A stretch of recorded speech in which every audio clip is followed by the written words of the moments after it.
Saudara-saudari. Selamat malam semuanya. Malam ini kita bersama-sama belajar tentang kesaksian Matius pasal 26 dan bagian setelahnya. Yaitu menceritakan tentang Tuhan kita Yesus Kristus. Ia ditangkap ya. Dibawa untuk disalibkan. Tadi malam kita membahas Tuhan Kristus bersama sekelompok murid merayakan Paskah. Setelah Paskah itu, Tuhan Kristus menetapkan milik Tuhan Yesus Kristus.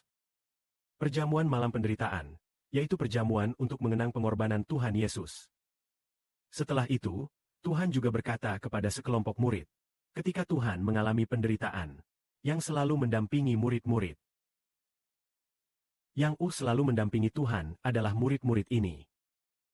Jadi Tuhan hendak mengadakan perjanjian dengan murid-murid. Bagaimana Bapa memberikan kerajaan kepada Tuhan? Tuhan juga akan bagaimana memberikan kerajaan kepada murid-murid. Membiarkan sekelompok murid duduk bersama Tuhan di satu tamu.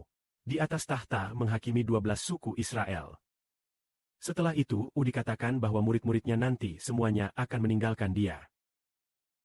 Tetapi Petrus berkata, sekalipun semua orang meninggalkan Tuhan, ia tidak akan meninggalkan dia.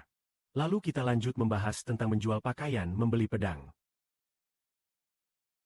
Waktu itu Tuhan bertanya, sebelumnya ketika murid-murid Tuhan pergi memberitakan Injil. Tidak membawa pundi-pundi uang. Tidak membawa. Barang bawaan juga tidak membawa sepatu. Tidak membawa pakaian tambahan. Bertanya apakah mereka kekurangan. Murid-murid berkata tidak kekurangan. Tetapi kali ini dikatakan. Tetapi sekarang yang punya pundi-pundi uang harus membawanya. Yang punya kantong juga harus membawanya. Yang tidak punya pedang harus menjual pakaian untuk membeli pedang. Aku berkata kepadamu, di kitab suci yang kudus tertulis, ia dihitung di antara para penjahat. Perkataan ini pasti digenapi padaku.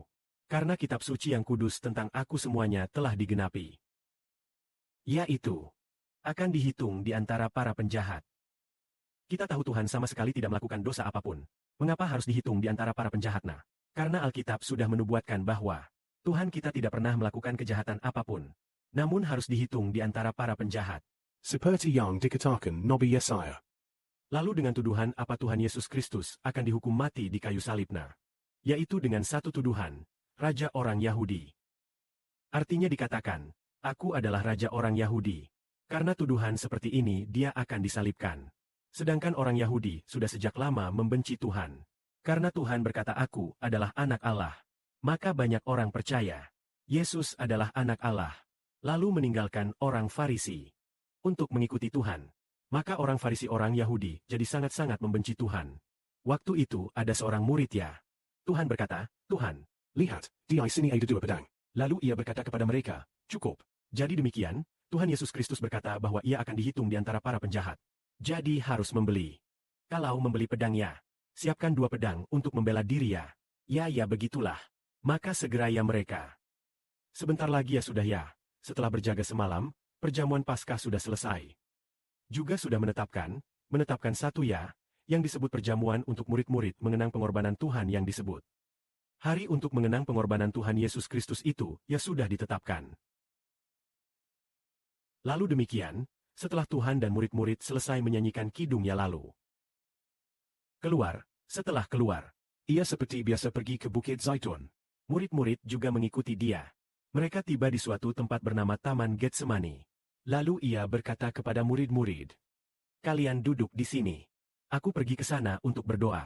Maka murid-murid lainnya semua duduk di suatu tempat di Bukit Zaitun. Sedangkan Tuhan Yesus membawa 3 murid masuk lebih dalam ke Taman Getsemani. Membawa Petrus, Yohanes, Yakobus, 3 rasul itu masuk bersama. Lalu setelah sampai di bagian terdalam Getsemani, ia menyuruh 3 murid itu tinggal di satu tempat. Ia maju kira-kira sejauh lemparan batu. Mungkin sekitar 2-30 meter jauhnya. Tuhan berdoa di sana.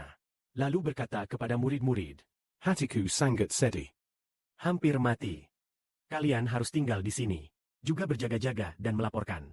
Nah, saudara-saudari lihat ketika Tuhan berada di bawah tekanan yang sangat besar. Murid-murid mana yang menemani di sisinya?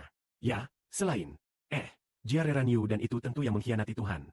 Yaitu 11 rasul. Di antara 11 rasul itu, Petrus, Yohanes, Yakobus selalu menemani di sisi Tuhan ya. Jadi sangat sedih. Membiarkan murid-murid Tuhan menemani di sisi Tuhan ya. Begitu, jika karena penderitaan Tuhan, Kita ikut ambil bagian menemani Tuhan. Maka kemuliaan Tuhan kita terima bersama. Dengan kemuliaan akan dipersembahkan kepada Bapa. Amin.